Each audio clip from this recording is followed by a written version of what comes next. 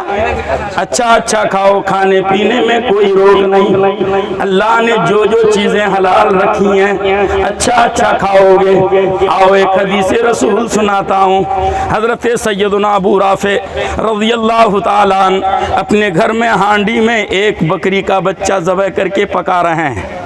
ابو رافع صحابی ہیں، سرکار ٹہلتے ٹہلتے پہنچ گئے۔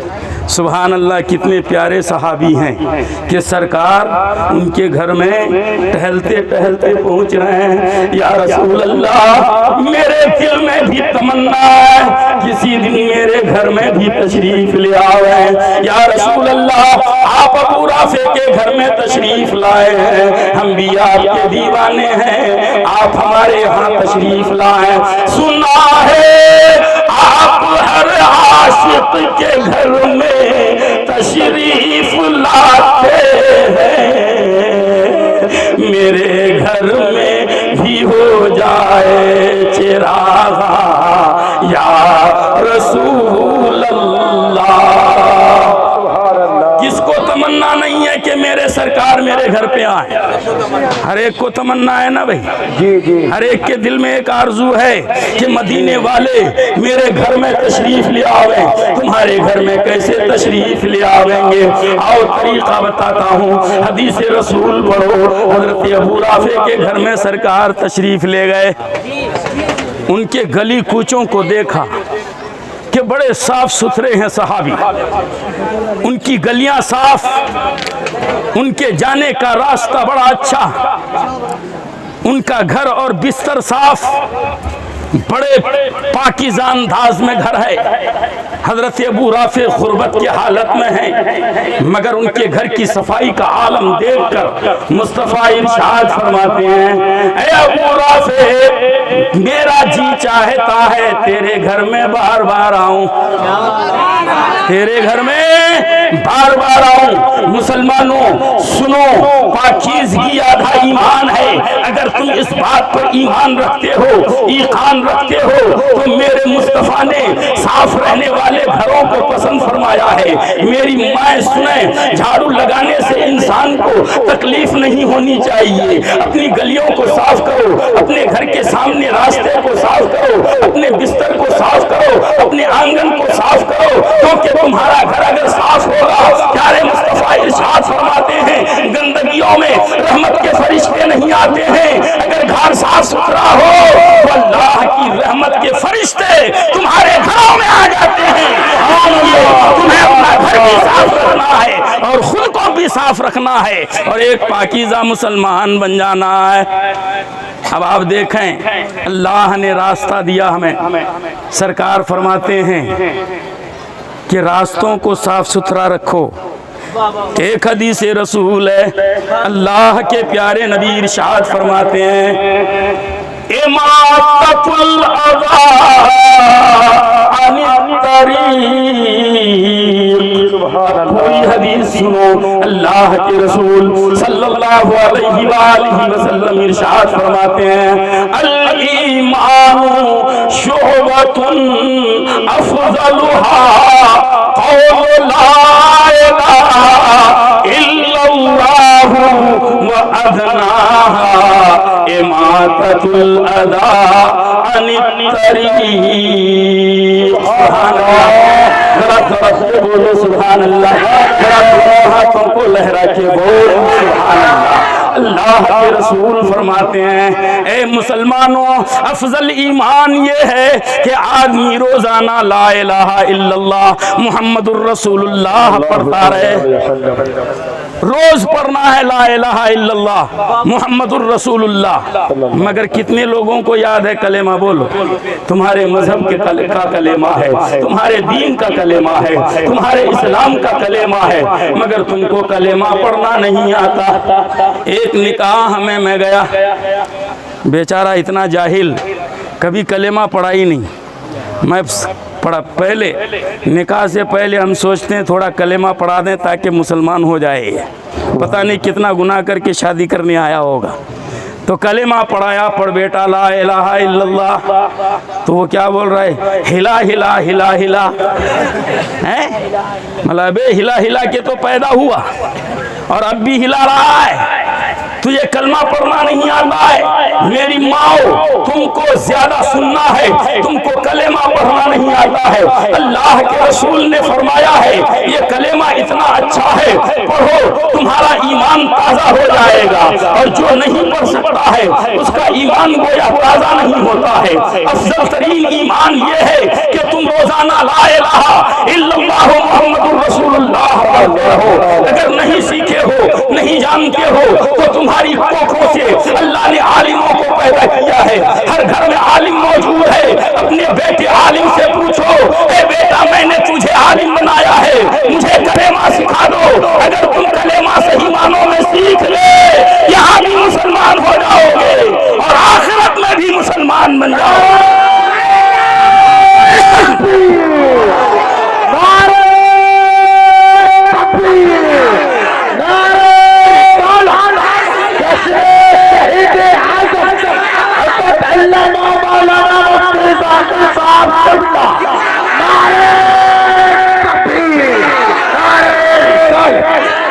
مگر ہمارے یہاں سیکھنے سے شرماتے ہیں۔ مولوی صاحب کیسے سیکھیں؟ شرم آتی ہے کہ بڈھا بڈھی ہو گئے مگر کلمہ پڑھنا نہیں آتا۔ ایمان کا افضل ترین شعبہ لا الہ الا اللہ محمد الرسول اللہ پڑھنا ہے۔ میں اس پر زیادہ گفتگو نہیں کروں گا۔ ادنا ترین شعبہ کیا ہے؟ سب سے نچلا شعبہ کیا ہے؟ تو اللہ کے رسول صلی اللہ علیہ وآلہ وسلم ارشاد فرماتے ہیں وَأَدْنَا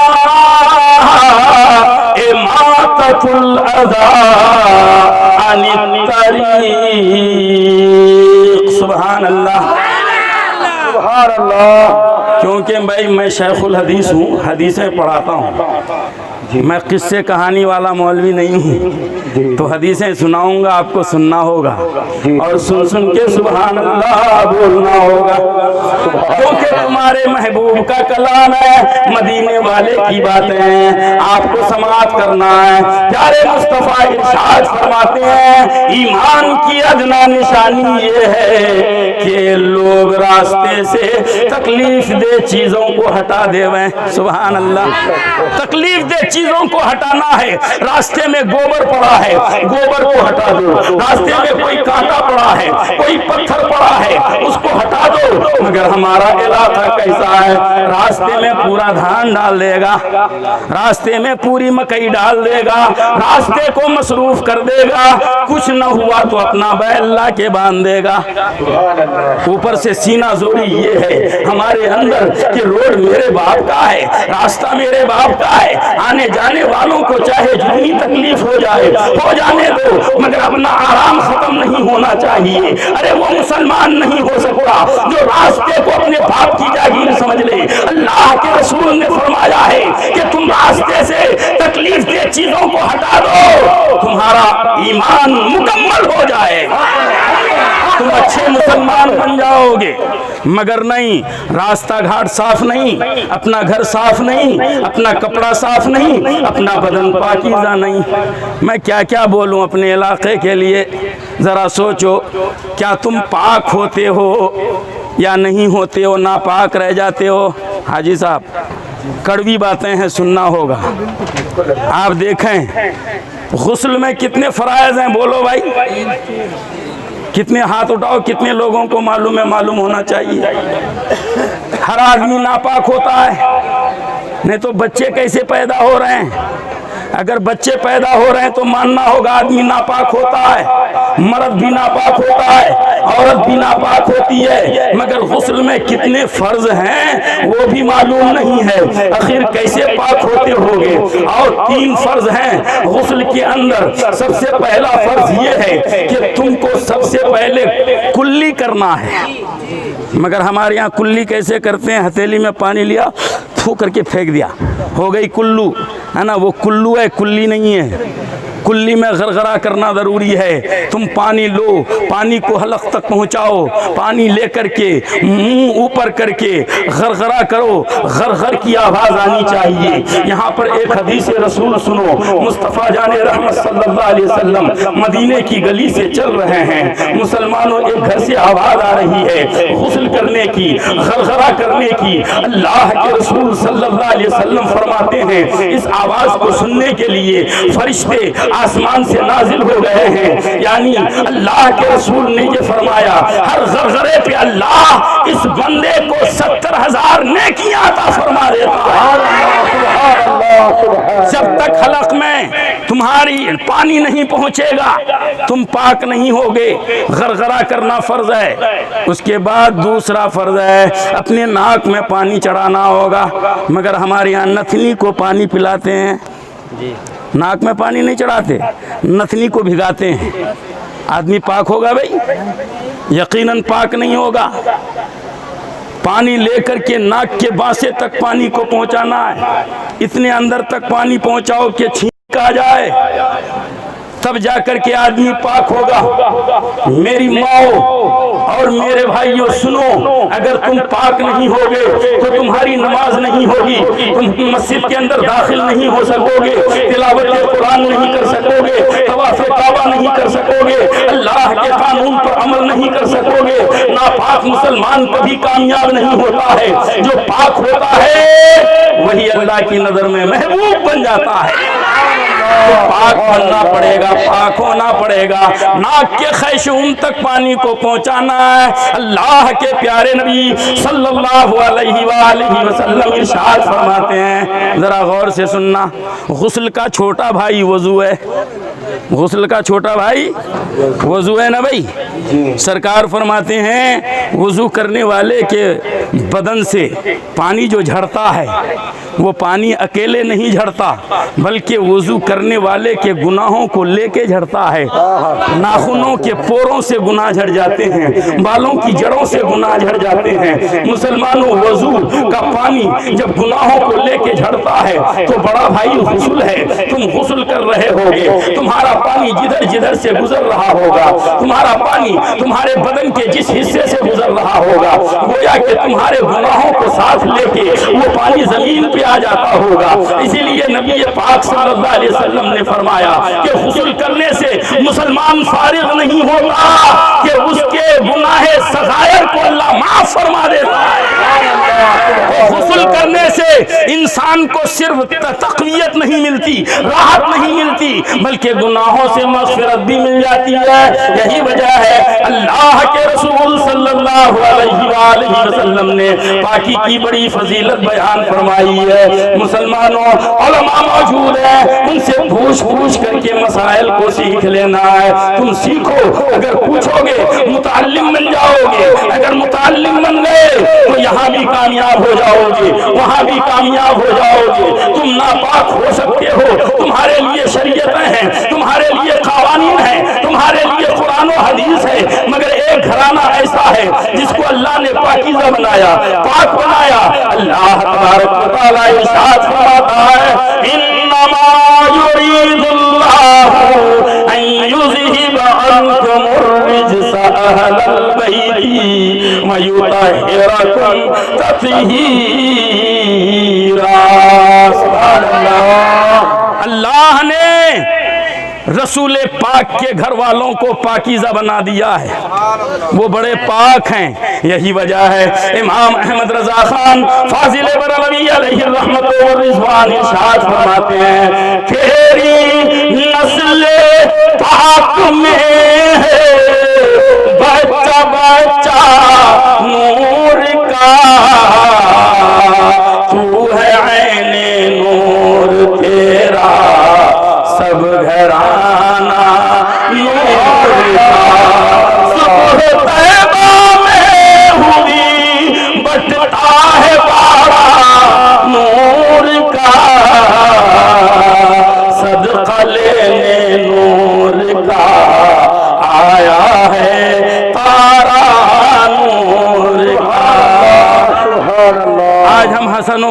جن کا ذکر کرنے کے لیے جمع ہوئے ہیں. آؤ حسن و حسین کتنے پیارے ہیں, حدیث رسول میں سماعت کرنا ہے. ایک حدیث سنو, پیارے نبی صلی اللہ علیہ وآلہ وسلم ارشاد فرماتے ہیں, سنو گے نا بھائی؟ ذرا سبحان اللہ بولو. سبحان اللہ. کیونکہ تم گیئر نہیں لگاؤ گے تو گاڑی آگے نہیں بڑھے گی. تم کو سبحان اللہ بولنا ہوگا, مہمیز لگانا ہوگا, گیئر دینا ہوگا. ہم تھکے تھکائے بندے ہیں, مانا مہینوں سے بول رہے ہیں. آپ پہلی بار حاضر آئے ہو جلسے میں, طاقت تمہارے اندر ہے, توانائی تمہارے اندر ہے. تم جوش میں رہو, قائد جوش میں رہے گا. تم ہوش میں آ جاؤ, قائد ہوش میں آ جائے گا. تم سبحان اللہ بولو گے, مقرر خود بخود جوش میں آ جائے گا. سبحان اللہ. سبحان اللہ. اب آؤ, پیارے نبی ارشاد فرماتے ہیں, انی ترکت فیکم الثقلین کتاب اللہ و اہل بیتی من اتخذہما فلن تضل. سبحان اللہ. ذرا تڑپ کے بولو سبحان اللہ, ذرا جھوم کے بولو سبحان اللہ. اللہ کے رسول فرماتے ہیں, یعنی تمہارے اور ہمارے نبی محمد الرسول اللہ فرماتے ہیں, میں نے تم میں دو بھاری چیزیں چھوڑی ہیں. سمجھنا تقریر کو, میں نے تم میں دو بھاری چیزیں چھوڑی ہیں. وہ دو بھاری چیزیں کیا ہیں؟ ایک قرآن ہے اور دوسری اہل بیت کرام ہے. سبحان اللہ. بھاری چیزیں ہیں یہ. کتاب اللہ قرآن بڑی بھاری کتاب ہے. ناپ کے دیکھو بھاری ہے کیا؟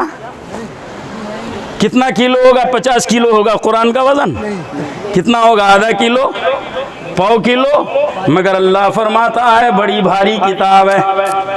قرآن پاک کہتا ہے, لو انزلناہ علی جبل لرأیتہ خاشعا متصدعا من خشیۃ اللہ.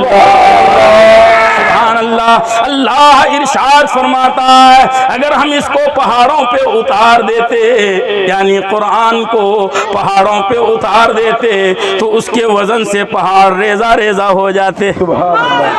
اس کے وزن سے پہاڑ ریزہ ریزہ ہو جاتے. مسلمانوں ذرا غور کرنا ہے, تم مسلمان ہو, اتنی بڑی کتاب اللہ نے تم کو عطا فرمایا, مگر آج مسلمانوں کے گھروں میں وہ کتاب جس کے یہاں ہے تو طاق پہ رکھا ہوا ہے. بہت ساروں کے گھر میں وہ کتاب بھی نہیں ہے. پڑھے گا تو بچہ پڑھے گا, جوان پڑھنا نہیں چاہتا, بوڑھا پڑھنا نہیں چاہتا, ہماری مائیں پڑھنا نہیں چاہتی ہیں. زیادہ سے زیادہ شب برات میں چراغ کا دن آیا تو تھوڑا کھول لیے, قرآن پڑھ لیے. ارے قرآن اٹھا کے طاق پہ رکھنے والی کتاب نہیں ہے, بلکہ پڑھی جانے والی کتاب ہے. تم اپنے گھر میں پڑھو گے تو برکت کیا ہوگی. آؤ حدیث رسول پڑھتے ہیں. پیارے نبی صلی اللہ علیہ وآلہ وسلم ارشاد فرماتے ہیں, ما من رجال یأتون فی بیت من بیوت اللہ فیتلون کتاب اللہ ویتدارسون بینہم الا نزلت علیہم السکینۃ وحفتہم الملائکۃ وغشیتہم الرحمہ. کے بولو سبحان اللہ. اللہ کے رسول صلی اللہ علیہ وآلہ وسلم ارشاد فرماتے ہیں, جس گھر میں قرآن کی تلاوت کی جائے اس گھر پہ اللہ سکون کی دولت نازل فرماتا ہے. آج ہمارے گھر میں چین نہیں ہے, سکون نہیں ہے, ہر کوئی پریشان نظر آتا ہے.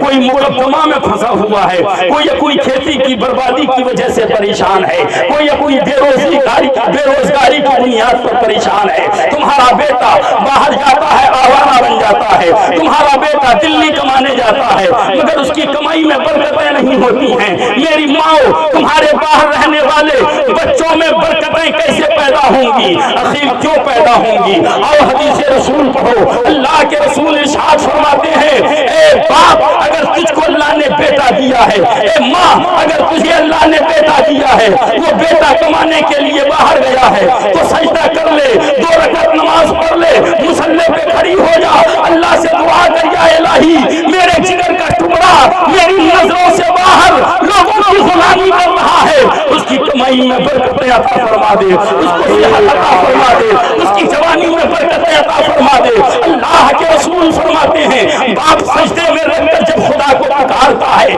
ماں سجدے میں سر رکھ کر کے جب خدا کو پکارتی ہے, اپنے بچے کو اللہ کے حوالے کر دیتی ہے. اللہ کے رسول ارشاد فرماتے ہیں ماں سر سجدہ سے اٹھانے سے پہلے ہی اللہ اس بچے کی حفاظت فرما دیتا ہے.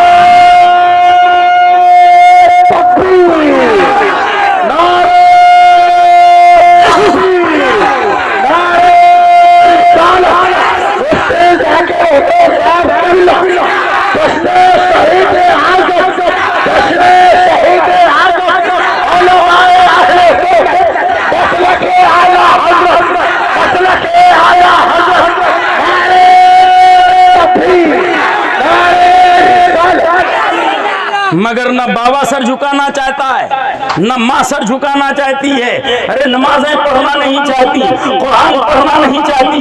ارے ماں اگر تم سکون چاہتی ہو تو اپنے گھر میں قرآن کو کھولو, روزانہ 1 رکعت نہیں 1 آیت پڑھو, پڑھ کے پھر بند کر دو. اللہ کے رسول فرماتے ہیں قرآن تم پڑھتے رہو گے, اللہ تمہارے گھر میں سکون کی دولت نازل فرماتا ہے.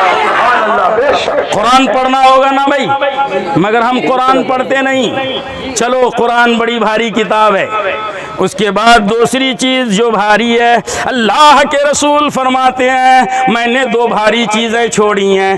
پہلی چیز کیا ہے, وہ قرآن ہے. دوسری چیز میرے اہل بیت, میرے گھر والے, یعنی حسن و حسین. مسلمانوں ذرا غور کرو, حسن و حسین کتنے بھاری ہیں؟ 10 کوئنٹل کے تھے امام حسین, اتنے موٹے تھے ہماری طرح پیٹ نکلا ہوا نہیں, بالکل ہے نا چھریرا نوجوان, 56 سال کی عمر ہے, مگر امام حسین کا وزن زیادہ نہیں ہے, بڑے دبلے پتلے ہیں. اللہ کے رسول کی کرامتیں ان میں نظر آتی ہیں, معجزہ ان میں نظر آتا ہے, قدرتیں ان میں نظر آتی ہیں. امام حسین ہیں, امام حسن ہیں, اللہ کے رسول فرماتے ہیں بڑے بھاری لوگ ہیں, بڑے بھاری لوگ ہیں. کیسے بھاری ہو گئے ذرا سنو, باپ جیسا ہوگا بیٹا ویسا ہوگا.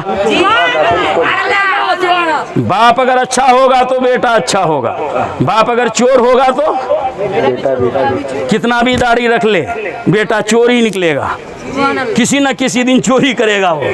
حضور مفتی اعظم فرماتے ہیں کہ چور کا بیٹا عالم بھی بن جائے تو بھروسہ نہ کرو, کیونکہ دین میں چوری کرے گا وہ, ہے نا. تو باپ جیسا ہوگا بیٹا ویسا ہوگا. میرے نبی وزنی تو ان کی اولاد بھی وزنی, میرے نبی بڑے بھاری تو ان کی اولادیں بھی بھاری. دیکھو میرے نبی بھاری کیسے ہیں, تو آؤ مکہ کی وادی ہے, اللہ کے رسول گھومنے گئے ہیں. حضرت ابو ذر غفاری نے سوال کر لیا, یا رسول اللہ کیف علمت انک نبی اللہ, آپ کو کیسے معلوم ہوا کہ آپ اللہ کے نبی ہیں؟ اگر آپ ہم سے پوچھیں گے مولانا آپ مفتی ہو, کیسے معلوم ہوا کہ آپ مفتی ہو, تو ہم کیا جواب دیں گے؟ فلاں تاریخ کو فلاں مدرسے میں فلاں استادوں کے سامنے ہماری دستار بندی ہوئی, ہم کو سند دی گئی, اسی دن ہم کو معلوم ہو گیا کہ ہم مفتی ہو گئے, ہے نا. مگر نبی ہونے کے لیے نہ کوئی اسکول ہے, نہ کوئی کالج ہے, نہ کوئی مدرسہ ہے. نبی اللہ آپ ہو گئے, یہ آپ کو کیسے معلوم ہوا؟ حضرت ابو ذر غفاری نے جب عرض کیا تو اللہ کے رسول فرماتے ہیں مکہ کی وادیوں میں اکیلا تھا کہ 2 فرشتے آئے, ایک فرشتہ اوپر لٹکا ہوا تھا اور ایک فرشتہ میرے پاس آیا. سبحان اللہ. اس کے ہاتھ میں ترازو ہے. کیا ہے ترازو؟ ہمارے یہاں کیا بولتے ہیں؟ ڈاری پلہ ہے. نیچے جو فرشتہ ہے اس کے ہاتھ میں ڈاری پلہ ہے. اوپر والے فرشتے نے کہا ایک پلے میں ان کو رکھو اور دوسرے پلے میں ایک دوسرے آدمی کو رکھو, وزن کرو. سرکار فرماتے ہیں جب وزن کیا گیا تو میں بھاری ہو گیا. کیا ہو گیا؟ میں بھاری ہو گیا. تو اوپر والے نے نیچے والے سے کہا کہ اب ایک طرف 2 آدمی کو رکھو، ایک طرف ان کو اکیلے رکھو۔ سرکار فرماتے ہیں جب ناپا گیا تو میں بھاری ہو گیا۔ سبحان اللہ سبحان اللہ۔ حدیث لمبی ہے، یہاں تک کہ ایک طرف 1000 انسان کو رکھو اور ایک طرف اکیلے ان کو رکھو۔ سرکار فرماتے ہیں ایک طرف 1000 آدمی ہیں اور ایک طرف میں اکیلا ہوں، پھر بھی میرا پلہ بھاری ہو گیا۔ یہاں تک حدیث میں آیا کہ اتنا بھاری ہو گیا، ارے جو پلہ بھاری ہوتا ہے وہ جھک جاتا ہے اور جو پلہ ہلکا ہوتا ہے وہ اوپر اٹھ جاتا ہے۔ پیارے نبی ارشاد فرماتے ہیں دوسرے پلے کا تلوا مجھ کو نظر آنے لگا، یعنی اتنا بھاری ہو گیا میں کہ دوسرے پلے کا تلوا مجھ کو نظر آ رہا ہے، اس کا تلا نظر آ رہا ہے۔ مسلمانوں پیارے مصطفیٰ بھاری ہیں، بہت بھاری ہیں۔ اوپر والے فرشتے نے کہا یہی محمد الرسول اللہ ہے، چھوڑو جانے دو۔ اگر ایک طرف پوری کائنات کو رکھو گے اور ایک طرف ان کو اکیلے رکھو گے، کائنات ہلکی ہو جائے گی، مصطفیٰ بھاری ہو جائیں گے۔ میرے نبی بھاری ہیں تو ان کی اولاد بھی بھاری ہے۔ امام احمد رضا خان فاضل بریلوی علیہ الرحمت و رضوان ارشاد فرماتے ہیں دل عبس خوف سے پتا سا اڑا جاتا ہے، پلہ ہلکا سہی بھاری ہے بھروسہ تیرا یا رسول اللہ۔ ایک میں کیا میرے اسیاں کی حقیقت کتنی، مجھ سے 100 لاکھ کو کافی ہے اشارہ تیرا۔ باپ جیسا ہوگا اولادیں ویسی ہوں گی۔ میرے نبی بھاری ہیں اس لیے اہل بیت بھی بھاری ہیں۔ یا رسول اللہ بات سمجھ میں نہیں آئی، قرآن کو بھاری کیوں بنایا گیا؟ اہل بیت کو بھاری کیوں بنایا گیا؟ سنو گے نا بھائی، کیوں بنایا گیا؟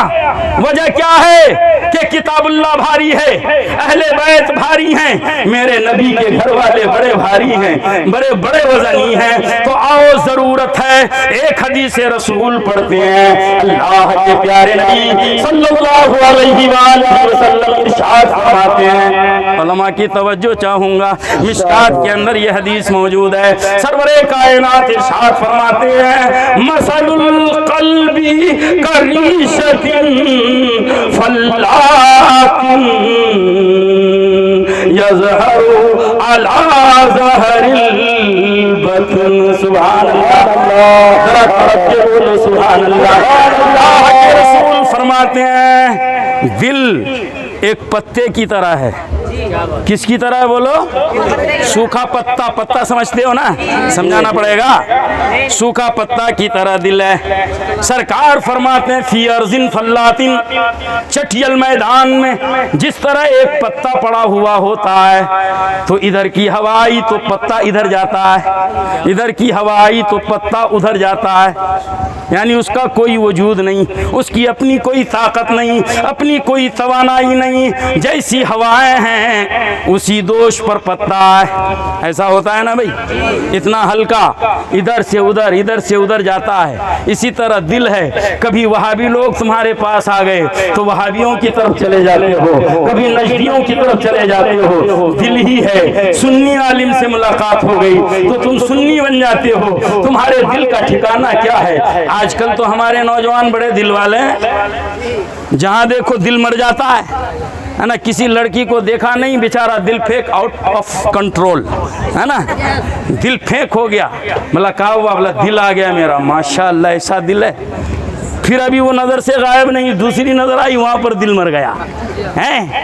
میری بہنوں سے میں کہتا ہوں یہ باہر سے آ کر کے تم کو خراب کرنے والے نوجوان جو شہروں میں رہ کر کے عیاش بن کر آتے ہیں اور تمہارے ماحول میں آ کر کے تمہیں پٹانے کی کوشش کرتے ہیں، میری بہنوں ایسا نوجوان تم کو مل جائے تو اس کو جوتا مارو، سبق سکھاؤ، اپنے باپ کی عزت کو مت اچھالو، اپنے خاندان کی عزت کو مت اچھالو۔ تمہاری قدموں سے تمہارے باپ کی عزت جڑی ہے، تمہارے آنگن کی عزت جڑی ہے، تمہارے خاندان کی عزت جڑی ہے، تمہارے قدم بھگ گئے تو تمہارا باپ منہ دکھانے کے قابل نہیں رہتا ہے، تمہاری ماں منہ دکھانے کے قابل نہیں رہتی ہے۔ میری جوان بہنوں، اللہ نے شادی کے لیے وقت رکھا ہے، وہ وقت آئے گا، تمہاری شادی ہو جائے گی، اس سے پہلے غلط قدم اٹھانے کے لیے اگر کوئی اکساتا ہے، ایسے نوجوانوں کو جوتا مارنا چاہیے جو ہمارے قوم کی بہنوں کو ورغلا کر کے ان کے قدموں کو بہکا دیتے ہیں اور حرام کاری پہ مبتلا کر دیتے ہیں۔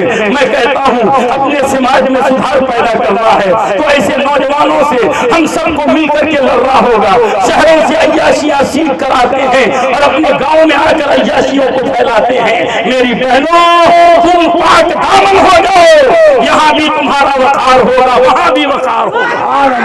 مسلمانوں، مگر نہیں، بڑا دل پھیک ہے، جہاں نظر آیا وہیں مر جاتا ہے بیچارہ، ہے نا؟ اتنا ہلکا ہے دل کہ جہاں دکھا وہیں مر گیا، ادھر لڑک جاتا ہے، کبھی ادھر لڑک جاتا ہے۔ اب دیکھو چٹیل میدان میں، ذرا گڑبڑ مت کرو بھائی، ایک پتا رکھا ہوا ہے، ہواؤں سے ادھر سے ادھر ہو رہا ہے، غور سے سنیے گا تو بات سمجھ میں آئے گی۔ پتا اڑ رہا ہے، 10 کلو وزن کا ایک پتھر اس پتے کے اوپر رکھ دو، پتھر جب رکھ دو گے تو اڑے گا وہ؟ 10 کلو وزن کے نیچے ہے وہ، اب نہیں اڑے گا۔ طوفان آنے دو، آندھی آنے دو، ہوا آنے دو، بتاش آنے دو، ارے کچھ بھی ہونے دو، تم چاہے 1000 پاور کا پنکھا لگا دو، نہ پتھر ہلے گا نہ نیچے کا پتا ہلے گا۔ ہلے گا؟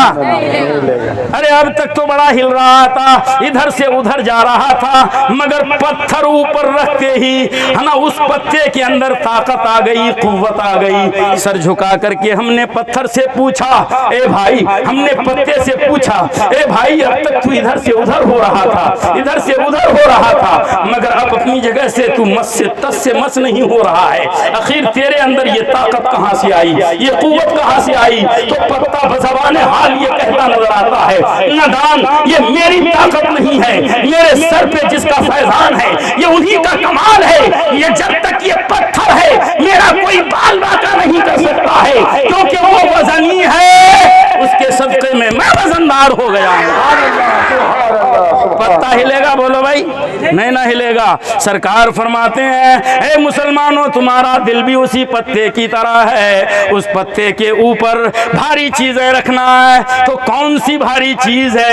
اللہ کے رسول نے فرمایا اپنے دل کے اوپر قرآن کو رکھ لو، اور اپنے دل میں اہل بیت رسول اللہ کو رکھ لو۔ یہ دونوں بھاری چیزیں جب تم اپنے دل میں رکھ لو گے تو نجدی آئیں گے، تو نجدیت پسند نہیں آئے گی، وہابی آئیں گے، وہابیت پسند نہیں آئے گی۔ تم اہل بیت رسول اللہ کے صدقے میں یہ سنی ہی سنی رہو گے اور باکمال اہل سنت بن جاؤ گے۔ امام احمد رضا خان فاضل بریلوی ارشاد فرماتے ہیں، اہل سنت کا ہے بیڑا پار اصحاب حضور، نجد نجم اصحاب حضور، نجم ہے اور نام ہے عطرت رسول اللہ کی، عرش حق ہے مسند رفعت رسول اللہ کی، دیکھنی ہے حشر میں عزت رسول اللہ۔ تو اپنے سینے میں اہل بیت کو رکھنا ہے، حسن و حسین کی محبت اپنے سینے میں رکھو اور قرآن سے پیار کرو، تمہارا دل بھاری ہو جائے گا، تمہارا دل طاقتور ہو جائے گا، تمہارے دل کو توانائی مل جائے گی، تمہارے دل کو تقویت مل جائے گی۔ اللہ کے رسول فرماتے ہیں، جس دل میں قرآن ہو، جس دل میں میرے خاندان والے ہوں، وہ دل کبھی گمراہ نہیں ہوتا ہے۔ فرماتے ہیں، فَإِن تَخَذْتُمْ فَلَن تَذِلُّوا، تم اگر میرے اہل بیت کو پکڑ لو، قرآن کا دامن تھام لو، تو تم ہرگز گمراہ نہیں ہوگے، راستے سے تمہارے قدم نہیں ہٹیں گے۔ مسلمانوں، اس لیے آپ کو اہل بیت سے محبت کرنا ہے، حسن و حسین سے محبت کرنا ہے، کریں گے نا بھائی؟ کیوں کریں گے؟ ختم کر دیں؟ کیا ہو رہا، گڑبڑ ہو رہا؟ اچھا حضرت آ رہے ہیں، ماشاءاللہ ہمارے کلاس ساتھی ہیں جامعہ اشرفیہ مبارک پور میں، ایک ساتھ ہم لوگ پڑھے ہیں۔ مفتی عرفان عالم صاحب قبلہ تشریف لا رہے ہیں، آئیے نعرہ تکبیر، نعرہ تکبیر، نعرہ رسالت، علماء اہل سنت۔ ماشاءاللہ تشریف ہے۔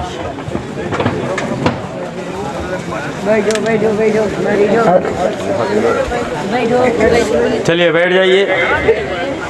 علماء کا استقبال دل کی گہرائی سے کرنا چاہیے، کیونکہ یہ علماء دین کی بنیاد ہیں، وارث علوم نبویہ ہیں، ان کی عزت کرنا ہے۔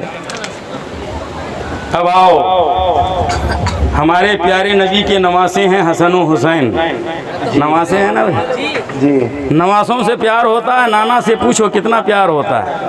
ہم تو نانا نہیں بنے ابھی، مگر جو بنے ہیں وہ گواہ ہوں گے، پوتے سے زیادہ محبت نانا سے، نواسے سے ہوتی ہے۔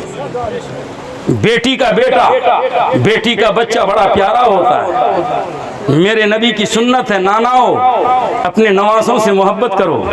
میرے نبی نے اپنے نواسوں سے محبت کیا ہے، تم کو بھی کرنا ہوگا، مگر پیار جتانے کا طریقہ دیکھو۔ تمہارا نواسا تمہاری گود میں ہوگا تو گال میں چٹکی لوگے، ہے نا؟ بڑا پیارا ہے، بچہ روئے گا، نانا کائی کو ستا رہے ہو، بڈھے کو عقل نہیں ہے، گال نوچتا ہے نا؟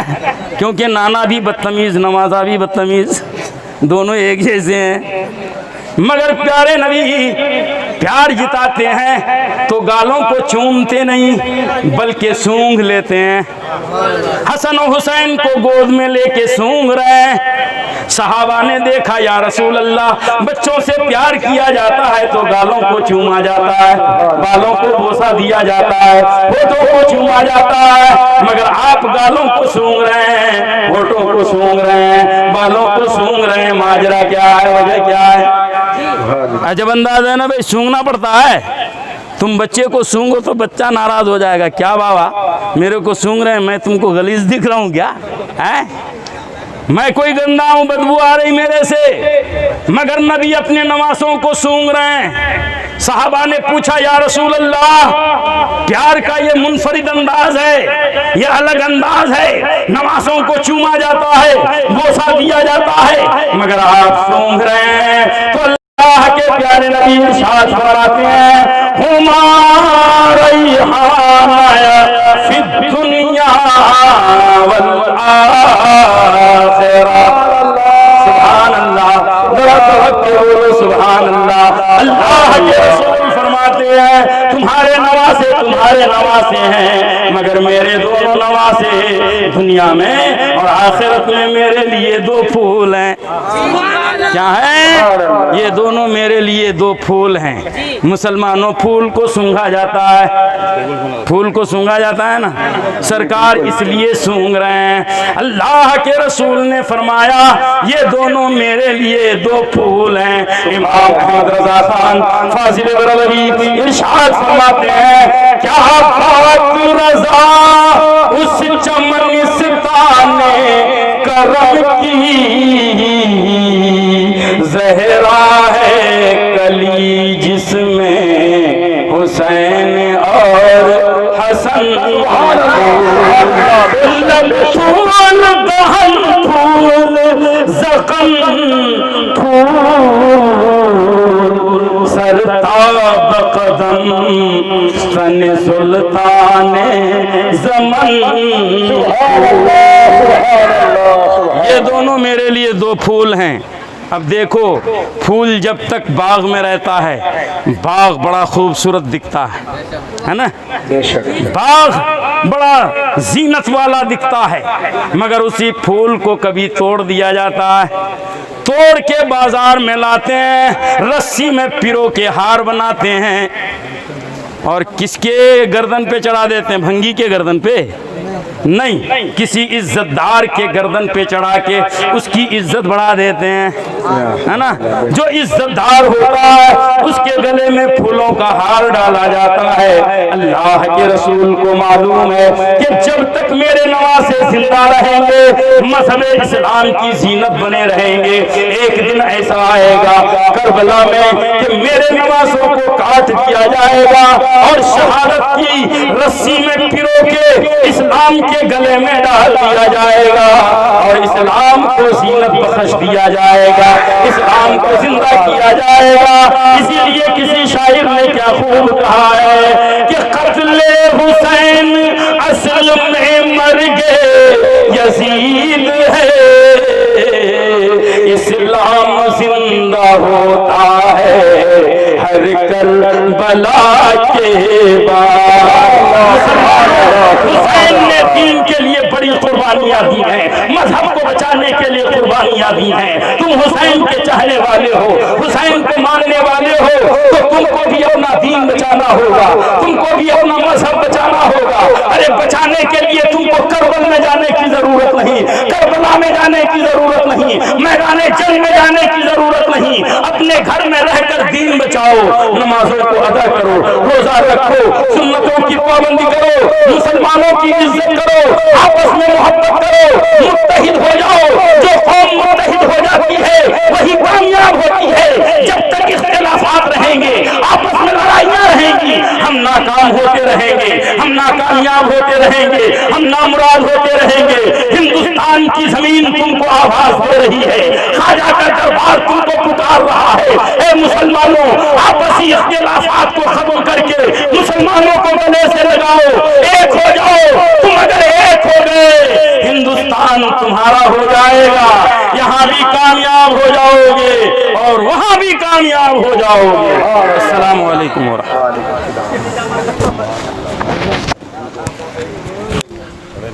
چلیے میں چلتا ہوں حضرت، مجھے رکھے ہوئی